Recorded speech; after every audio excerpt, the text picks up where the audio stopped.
14 novembre 1961. 3.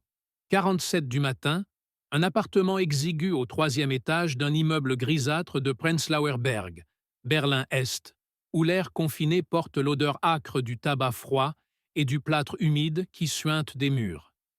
La lumière jaunâtre d'une ampoule nue pend au plafond, projetant des ombres longues et difformes sur le lino usé. Et dans ce silence oppressant, seulement brisé par le tic-tac irrégulier d'une horloge soviétique bon marché, Klaus Werner, ou plutôt John Harlan, agent deep cover de la CIA sous légende impeccable depuis 7 ans, fixe le téléphone muet sur la table de Formica, son cœur battant comme un marteau-piqueur dans la cage thoracique. Car ce soir-là, pour la première fois, le signal d'urgence n'est pas venu, et chaque seconde d'attente étire l'éternité en un fil tendu prêt à rompre. Il allume une énième F6, la dernière du paquet froissé, inhale profondément jusqu'à ce que la fumée brûle ses poumons, et ses yeux, rougis par l'insomnie, balaient la pièce. La kitchenette, où sa femme Martha prépare des repas fades pour entretenir la façade prolétaire. Le lit conjugal impeccablement fait pour les inspections surprises de la Stasi, la radio Volksempfänger branchée sur les ondes officielles diffusant des marmonnements sur la menace impérialiste. Dehors, dans la rue déserte, un camion de la Volkspolizei ronronne au loin, ses phares balayant les façades comme des yeux inquisiteurs. Et Klaus se demande si le bourdonnement distant n'est pas déjà le vrombissement d'un microphone directionnel braqué sur sa fenêtre occultée par des rideaux jaunis. 7 années de préparation méticuleuse, recrutement à l'anglais en 1954, entraînement au camp Peary avec des simulations de filatures interminables, immersion linguistique jusqu'à l'accent berlinois parfait, légende forgée autour d'un ouvrier des chantiers navals de Rostock passé à l'ouest puis rapatrié pour repentir idéologique. Tout cela pour infiltrer le cœur administratif de la RDA, transmettre des microfilms sur les mouvements de missiles SS-4 via des dead drops dans les parcs enneigés de Mitte, coordonnés avec des assets Stasi corrompus par des promesses de visa US. Et ce soir, rien. Le téléphone ne sonne pas. La paranoïa s'insinue, un serpent froid dans les veines. Et si le dead drop de la veille, ce paquet de pain au sésame glissé sous le banc du Tiergarten, avait été compromis? Il se lève, pieds nus sur le sol glacé, s'approche de la fenêtre sans écarter les rideaux, colle son oreille au carreau. Le vent porte les échos d'une sirène lointaine, peut-être une ambulance, peut-être un signal. Vous hésitez, la main tremblante sur la poignée, sachant que regarder dehors pourrait trahir une silhouette dans la lumière d'un réverbère. Dans la cuisine adjacente, Martha, alias Eleanor Harlan, opératrice radio de la CIA sous couverture d'infirmière à l'hôpital Charité, mariée à lui dans la légende depuis 1956, feint de dormir sur le canapé-lit. Mais ses paupières frémissent. Son souffle trop régulier trahit la vigilance. Elle a entendu le tic-tac s'accélérer, vu les mégots s'accumuler dans le cendrier en verre épais, et son esprit rejoue la routine quotidienne, cette mécanique huilée qui les a maintenus en vie. Ce matin-là, à 7h12 précise, elle avait quitté l'appartement sous prétexte d'un quart matinal, sac en toile usé sur l'épaule contenant non pas des pansements, mais un minuscule émetteur à ondes courtes camouflé en thermos, direction le supermarché Konsum de la Kastanienallee où, entre 2 files d'attente interminables pour du pain rationné, elle avait accompli le brush-pass avec l'asset Luzerne. Un effleurement fugace, un journal froissé échangé contenant un micro-dos indiquant les fréquences des écoutes Stasi sur les lignes Berlin-Paris. Klaus l'avait couverte de loin, feignant de réparer une Trabant garée en double file, son regard glissant sur les passants. La vieille aux courses qui s'attarde trop, le milicien en civil qui lit son Pravda un peu trop ostensiblement. À midi, retour à l'usine Veub Optik, où Klaus assemble des lentilles pour des viseurs de tank, ses doigts calleux forgé par des mois d'entraînement manuel à la ferme du Maryland, pianotant sur la machine-outil, tandis que son esprit code les positions de batterie SAM via des variations dans les cadences de production, transmises par un opérateur radio anonyme. L'après-midi, routine paranoïaque. Comptage des pas jusqu'au bureau de poste Alexanderplatz pour envoyer une lettre codée à un oncle à Hambourg, MI6 cutout, sous enveloppe timbrée avec excès, col reniflant l'odeur chimique qui pourrait alerter un chien. Mais ce soir, le silence. Martha ouvre un œil, murmure dans l'ombre. Le signal. Klaus secoue la tête, écrase sa cigarette, le filtre mâchouillé collant à ses lèvres sèches. Le téléphone reste muet, et dehors, les phares d'une Skoda patrouilleuse ralentissent devant l'immeuble, le moteur tout sautant comme un avertissement. Les heures s'étirent, 4, 23 maintenant, et Klaus arpente la pièce en cercle lent, évitant les lattes du plancher qui grincent aux mêmes endroits depuis 7 ans, cartographié mentalement pour les nuits d'insomnie, tandis que la radio, réglée sur 712 kHz, crachote des interférences, du jazz américain saignant à travers le brouillage est-allemand comme une moquerie. Il se souvient du brief à Vienne en 1954, sous la pluie battante de la Stephansplatz, où le case officer lui avait gravé dans le crâne. La perfection est dans l'invisibilité. Un seul écart. Et la Stasi vous épluche couche par couche. 7 ans, faux papiers ciselés par des faussaires autrichiens, vaccination contre la variole est-allemande injectée à Francfort, mariage fictif célébré dans une mairie de Pankow avec des témoins payés une fortune en marques de l'Ouest. Il s'était fondu, ouvrier modèle décoré d'une médaille du parti pour surproduction, flirtant avec les jeunesses communistes sans jamais franchir la ligne, transmettant 127 microfilms via des boîtes aux lettres mortes, chalkmark sur les lampadaires pour signaler les pix-up. Martha, quant à elle, avait séduit un colonel Stasi au bal de la FDJ, exfiltrant ses confessions sur bande magnétique, avalées, puis récupérées dans un hôpital simulé. Tout impeccable. Jusqu'à hier. Hier, 13 novembre, 18-14, supermarché de la Schönhauser Allee. Klaus, sous prétexte d'acheter du savon Lagoda, marque est-allemande standard pour la légende, avait tendu un billet de 5 marks à la caissière, une routine banale. Mais dans la file, pressé par la foule, il avait sorti de sa poche non pas un marque RDA, mais un Pfennig ouest-allemand, luisant d'un éclat différent, gravé d'un aigle impérial subtil. La caissière avait froncé les sourcils, hésité, mais encaissé. Un faux pas. Trivial. Humain. Une pièce de 1 Pfennig de bonne, oubliée dans la doublure de son manteau lors du dernier Safe House Transi à Checkpoint Charlie 3 mois plus tôt. Il n'y avait pas pensé, pas compté. Mais maintenant, à 4h47, le doute ronge. La caissière a-t-elle noté? Signalé à la Vopo?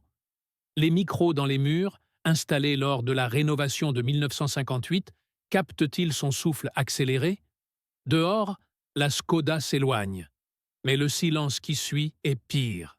Un vide hurlant, où chaque craquement de la charpente pourrait être un pas sur l'escalier. Vous vous immobilisez, dos au mur, écoutant le sang pulser dans vos tempes, imaginant les agents de la Hauptverwaltungsaufklärung gravant votre nom sur un fichier Cartey, reliant les points, l'ouvrier trop ponctuel, la femme trop propre, les absences synchronisées les mardis. À 5h12, le téléphone sonne enfin. Une sonnerie stridente, trop aiguë dans la nuit. Et Klaus bondit. Décroche d'une main moite. « Allô ?» Une voix masculine, codée, essoufflée. Le train de 6h17 vers Leipzig part sans retard, confirmé. Signal d'extraction compromis, safe house à la gare Ostbahnhof. Il raccroche, alerte Martha d'un sifflement discret. 3 courtes, une longue, protocole appris dans les sous-sols de la CIA Berlin Station. Elle se lève, enfile son manteau de laine grise, Vérifie le fond de valise double. Passeport suisse prêt. Cyanure en ampoule cachée dans une dent creuse. Ils emballent en silence, gestes millimétrés. Radio démantelée. Microfilm brûlé dans l'évier sous filet d'eau. Cendres rincées 7 fois. À 5h43, ils descendent l'escalier, pas feutré, comptant les marches, 13 jusqu'au rez-de-chaussée, évitant la 6e qui couine. Dans le hall, odeur de choucroute fermentée, boîte aux lettres collectives gonflées de circulaires SED. Dehors, aube grise, trottoir luisant de givre, un voisin, R. Muller, suspect depuis des mois, sort son clé en les voyant. « Bonjour, camarade. De bonne heure ?» Klaus répond d'un grognement prolétaire, main dans la poche serrant le Walter PPK démonté. La paranoïa monte. Chaque ombre est un filatureur. Chaque reflet dans une vitre, un objectif. Le métro U-Bahn les avale à Eberswalder Straße. Wagon bondé d'ouvriers somnolents. Relents de sueur et de charbon. Klaus presse Martha contre lui, feignant l'intimité conjugale, son œil scrutant les visages. L'homme au journal Neues Deutschland qui lit à l'envers. La femme au foulard rouge qui tousse rythmiquement. 10 minutes étirées en heures. Porte s'ouvrant sur Alexanderplatz, où la tour TV pointe comme un doigt accusateur, caméra de surveillance cachée dans les horloges publiques. Il marche vite, évitant les flaques, vers la gare Ostbahnhof, où le Safe House est un café miteux au sous-sol, géré par un Polonais double agent.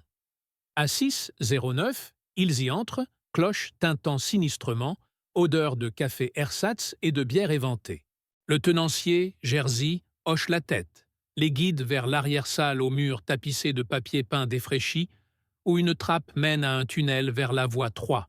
« Le train est surveillé », murmure-t-il, yeux fuyants. « Depuis hier soir. » Quelqu'un a parlé. Klaus sent le froid l'envahir. Le Pfennig. Jerzy sort une carte microfilmée. Position de convoi T-55 vers la frontière tchécoslovaque. Ultime transmission. Mais à 6h22, alors que le train siffle, des bottes claquent dehors. Vopo en uniforme. Chien renifleur. Fuite par le tunnel. Rampant dans l'obscurité humide. Toile d'araignée collant au visage. Martha haletant devant. Klaus couvrant l'arrière avec son PPK remonté en 10 secondes. Émergence sur les rails. Train passant à 10 mètres. Vapeur brûlante. Il sprinte vers un entrepôt abandonné.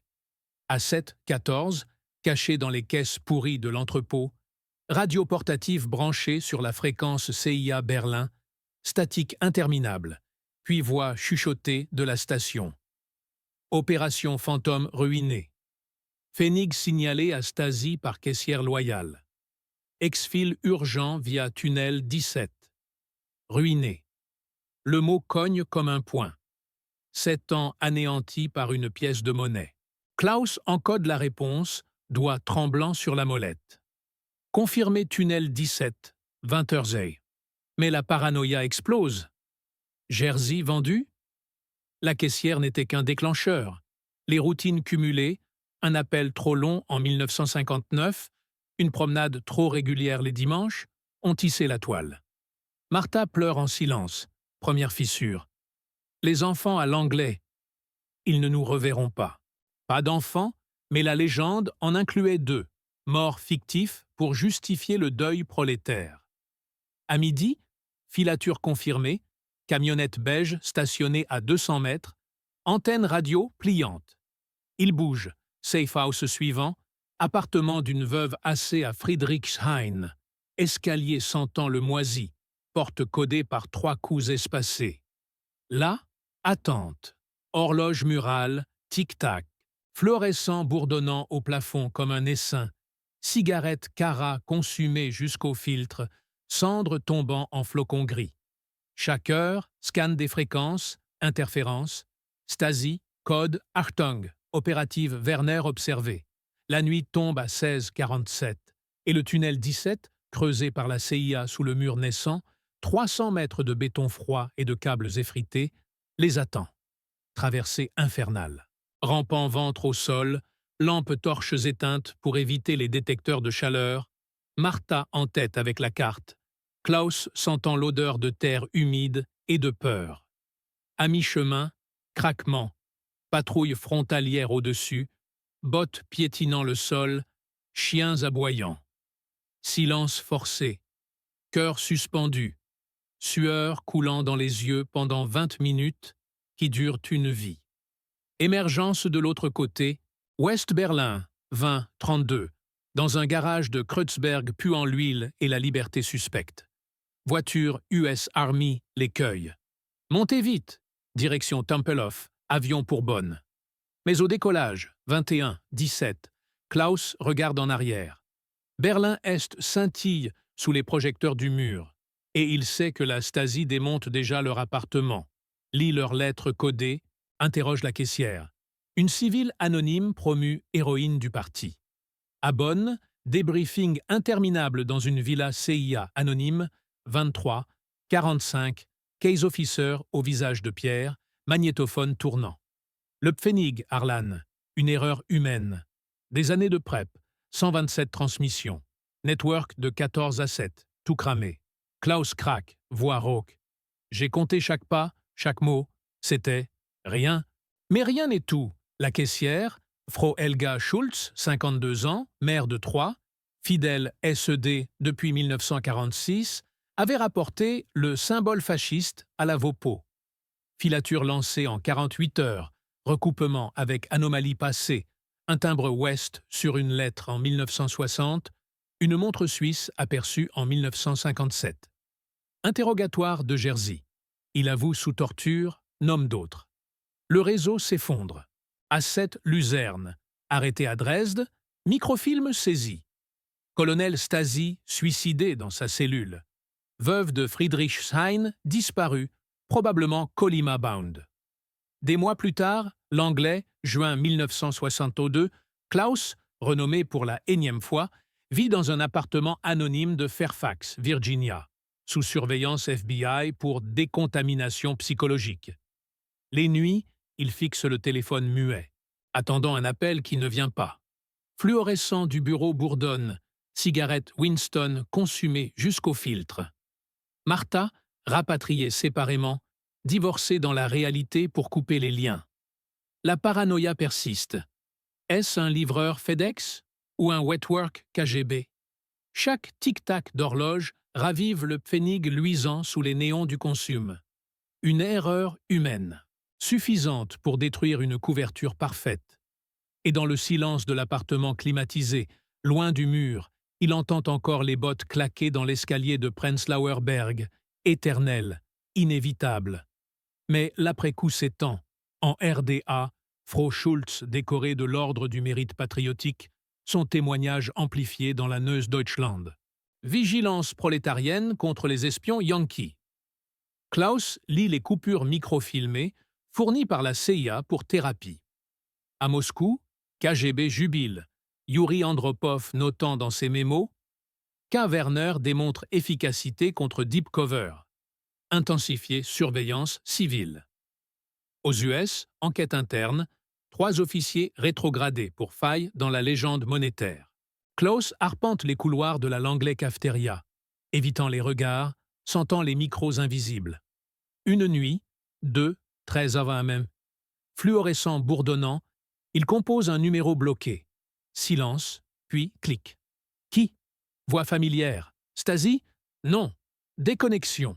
Paranoïa éternelle. Vous hésitez avant de raccrocher, sachant que le silence est pire que la voix. Année passant, 1965, Klaus retraité forcé, Floride, bungalow, face à l'océan Atlantique, où les vagues murmurent comme du statique radio. Mais les rêves reviennent. Le Pfennig tombant de la poche, rebondissant lentement au sol du supermarché, sous les yeux de Frau Schulz, qui plisse les lèvres. Il allume une camelle, filtre mâchonné, regarde la mer, surveillé, un bateau de pêche cubain à l'horizon. Martha, remariée à un comptable de Seattle, lui écrit une lettre anonyme. Oublie, vie. Mais oublier est impossible. Le mur tient jusqu'en 89, et avec lui, le fantôme de l'erreur.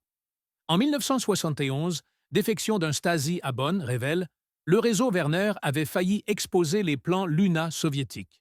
Une erreur sauva l'URSS. Ironie amère. Klaus, vieilli, dans son rocking chair grinçant, fixe l'horizon.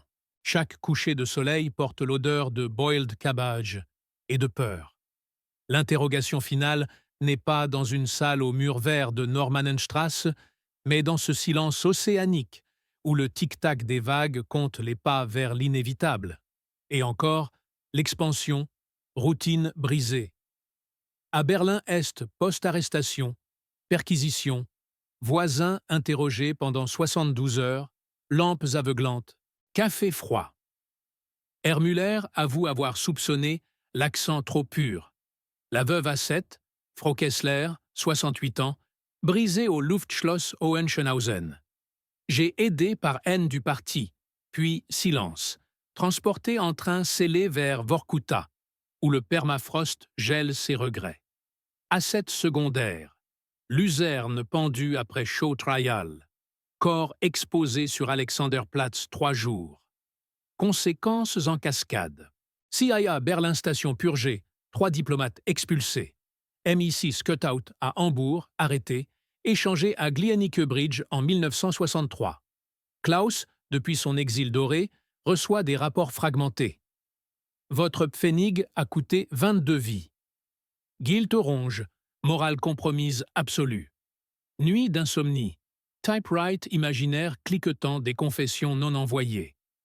Fluorescent motel bourdonnant lors de voyages anonymes.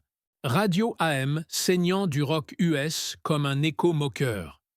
Dans l'appartement de Prenzlauer Berg, réattribué à une famille loyale, les nouveaux occupants sentent encore l'ombre. Téléphone sonnant trop tard, escaliers échouants. Frau Schulz, promu cadre SED, rêve du Pfennig luisant, se réveillant en sueur. Et si c'était un test? Paranoïa contagieuse. À l'anglais, mémos internes. Deep cover. Zéro tolérance, erreur civile. Klaus, 1975, cancer du poumon diagnostiqué, tabac F6 en temps, fixe le plafond d'hôpital, perf bourdonnant comme un wiretap. Dernier mot, une pièce, tout. Lumière tamisée, silence final, mais l'erreur persiste, éternelle dans les archives classifiées, attendant le prochain faux pas humain. Vous fermez les yeux, entendant le tic-tac, sachant que la surveillance ne s'arrête jamais. Mais l'aube perce, impitoyable, sur le mur encore debout. Acte 2. Le Pfennig ressuscite. 1989, craquement dans le béton, fissure comme veines ouvertes. À Prenzlauer Berg, Frau Schulz, grise de loyauté fanée, trouve sous le parquet usé, tic-tac, la pièce oubliée, oxydée mais intacte. Téléphone muet depuis des lustres. Elle compose le numéro gravé au dos. 48 11. Ligne morte, où est-elle? Voix synthétique. Identifiez-vous. Panique, SED dissoute, Stasi en feu à Normannenstrasse, dossier volant comme confetti maudit. Expansion, chaîne brisée. Frau Schulz cache le Pfennig dans son corsage. Descend dans le métro U-Bahn, bondé de manifestants chantant Die Gedanken sind frei. Checkpoint. Charlie, fils infinis. Un douanier ouest-allemand, yeux perçants, fouille. Qu'est-ce que c'est? Elle bégait. Héritage familial. Passe, Berlin-Ouest, néon criard de Kudam, rockers en cuir, odeur de currywurst remplaçant le chou bouilli. Contact CIA freelance, bar enfumé du Eagle, murmure, Klaus l'aurait voulu. Paiement, 500 marks. Valise Samsonite remplie de jeans Levi's et radio Sony. Mais filature, ex-Stasi recyclé en mafieux. BMW noir dans le rétro. Conséquences en cascade. 2. 0. Frau Schulz défecte. Interview CNN. Le Pfennig maudit. Titres mondiaux. Archives Stasi numérisées fuient sur Usenet. 22 noms. Photos floues. Vorkuta hanté. L'anglais panique. OP. Phoenix Echo. Lancé. Agent dormant activé de Prague à Varsovie. MI6 à Vauxhall Cross. Le fantôme de Müller revient. Frau Schultz, villa protégée en Bavière, entend tic-tac dans les tuyaux. Lettres anonymes, haine du parti éternel. Suicide, apparent, bain noyé, Pfennig serré dans la paume. À l'ouest, l'euphorie masque le vide. Klaus Jr., fils illégitime appris tard, lit les coupures à Stanford. Père, traître ou héros, bourse CIA refusée. Il pirate au lieu, Worm, Pfennig, Krakwe-Kakrensis, infecte réseaux soviétiques agonisants, révélant liste KGB. Chute accélérée, Gorbatchev démissionne un mois tôt. Causalité parano. Nuit californienne, écran CRT clignotant code vert. Guilt hérité comme cancer paternel. 1991, mur pulvérisé en souvenir. Vous marchez, Alexanderplatz. Touriste japonais flashant l'horloge mondiale. Mais sous les semelles, permafrost fond, Vorkuta libère ses spectres. Téléphone portable vibre, numéro inconnu. 48-11. Vous répondez, silence océanique. Tic-tac des satellites, surveillance 2-0. Caméra NSA dans les nuages. L'erreur mute, digitale, éternelle. Ferme les yeux, boiled cabbage encore, peur upgradée en algorithme. Acte 3. Pfennig viral. 2001. Tour jumelle en cendres pixelisées. Vous, data analyst freelance à Ground Zero virtuel, fouillez log NSA fuité sur IRC. 48-11. Coordonnées GPS d'un camp afghan, pas Vorkuta. Pfennig scan en haute def. Gravure microscopique, QR code anachronique. Non, stégano analogique. Fréquence radio Cold War encodée. Klaus Jr., ruiné par procès CIA, vend script Pfennig 86 sur Darknet. 0 day pour Stuxnet précoce. Bin Laden auditionne cassette. Chou bouilli suinte des haut-parleurs. Il rit, puis drone, Predator le traque, guidé par Worm mutant. Cascade 3-0. Frau Schultz ressuscite en deepfake. TikTok conspi. Le Pfennig finance Al-Qaïda. Écran OLED hurle à Berlin. Migrants syriens chantent Die Gedanken sind frei. Remix trap. Contact freelance. Café drone livrable à Neukölln. Klaus l'aurait upgradé. Paiement, crypto BTC, valise Pelican bardée de Huawei 5G et fentanyl patches. Filature 2-0. Uber Black, IA Stasi, recyclé en algo, Cambridge Analytica, rétroviseur holographique. L'anglais 2-0. Fort Meade, OP, Phoenix Echo Reboot, Sleeper Cells activé de Damas à Douga, GCHQ à Cheltenham. Fantôme de Müller en NFT. Frau Schultz 2-0, villa bunkerisée aux Émirats, entend tic-tac dans les serveurs. DMs anonymes, haine du califat éternel. Overdose, apparente, Red Bull plus. Fent, Pfennig greffé sous la peau, chip RFID clignotant. À l'est mutant, euphorie, 2-0 masque, le glitch. Klaus Troy, petit-fils neurodivergent à Tsinghua, code IA, Pfennig AI. GPT hanté, prédit chute, Poutine envahit un anto. Causalité quantique. Nuit shanghaïenne, Neuralink bêta bourdonnant, culpabilité ancestrale comme virus latent. 2024. Mur en musée VR. Vous slalomez Panko en e-scooter, influenceur chinois filme Tour TV. Sous les roues, permafrost IA fond, Vorkuta uploadé sur blockchain. iPhone vibre. Appel satellite. 48 11 24. Vous décrochez. Deepfake de Klaus susurre. Héritage familial. Silence quantique. Tic-tac des qubits. Surveillance éternelle. Caméras orbitales. Rêve hacké. Erreur 3-0. Quantique infini. Ferme les yeux. Currywurst fusionne au falafel. Peur codée en ADN synthétique. Pfennig respire.